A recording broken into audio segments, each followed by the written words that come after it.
L'impact du numérique dans les entreprises, c'est au fond l'impact du digital d'il y a déjà 10-20 ans, qui tout d'un coup arrive à un niveau et à un volume tel qu'on se rend compte de l'impact. Autrement dit, beaucoup d'outils que l'on utilise aujourd'hui dans le digital ou dans le numérique, puisqu'on voit bien qu'on joue toujours avec ces deux mots, sont là depuis fort longtemps. Seulement, il est arrivé à un niveau d'acculturation au niveau des clients, et j'insiste beaucoup sur ce point-là, que l'intérieur de l'entreprise a vraiment besoin de s'adapter également. C'est-à-dire qu'autrement dit, on a souvent eu et c'est vrai dans des entreprises industrielles, mais c'est vrai chez Orange, qui est une entreprise de service, on a souvent en fait fourni des produits ou des services, et non pas un usage au client. Or, le client a vraiment, lui, envie d'avoir un service et un usage en bout en bout. Je vous fais ce geste-là, ce n'est pas anodin, c'est qu'effectivement, il a besoin d'une organisation de notre service et de notre offre les concernant d'un bout à l'autre. J'ai plusieurs comptes chez Orange, j'ai plusieurs produits qui me sont livrés, je veux un seul contact, un seul lieu de livraison et je veux une seule facture. Le numérique qui au départ était un numérique attendu de notre client, c'est aussi devenu une opportunité pour arriver à répondre à ce client.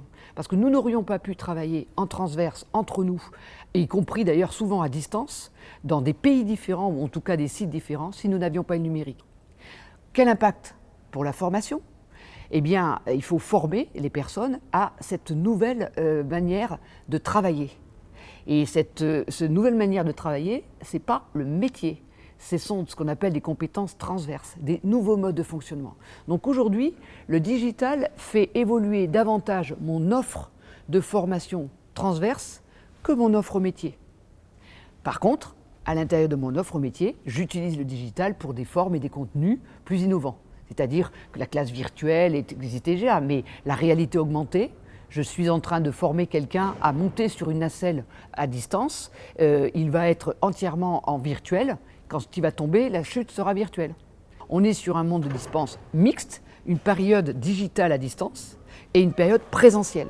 Mais le présentiel, ce n'est pas dans une classe de cours, ce n'est pas dans un lieu de séminaire, c'est avec mon équipe, dans un lieu qui peut être tout à fait multimodal, mais en tout cas facilité par ou le manager directement s'il se sent à l'aise, ou on a nos acteurs de formation qui, au lieu de dispenser la formation devant les salariés, vont aider le manager, à faciliter. Donc il y a un déplacement des différents rôles. Le salarié qui a un rôle directement d'engagement personnel, on lui donne la possibilité de s'engager. Pour qu'il puisse s'engager, il doit apprendre à faire un pitch écrit, à faire un pitch oral, à être capable de connaître les b.a.-ba de l'agilité, les b.a.-ba de la gestion de projet. Le manager dans l'organisation du travail a un rôle qui se décentre.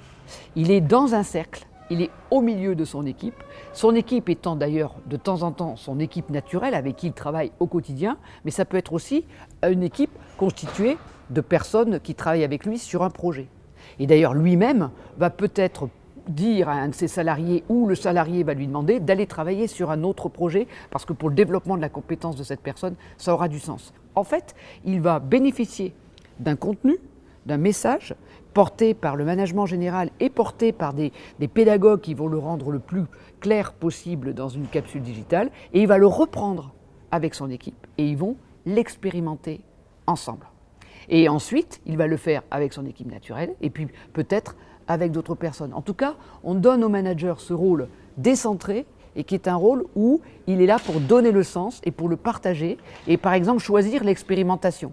S'ils ont été formés aux méthodes d'agilité, une fois que vous avez été formé au b.a.-ba, le mieux c'est d'expérimenter, c'est pas d'aller plus profond. Par contre, comme c'est quand même un rôle très nouveau et qu'à côté de ça, il faut servir le client externe ou interne, pour l'aider, on va utiliser les acteurs de la formation comme des facilitateurs.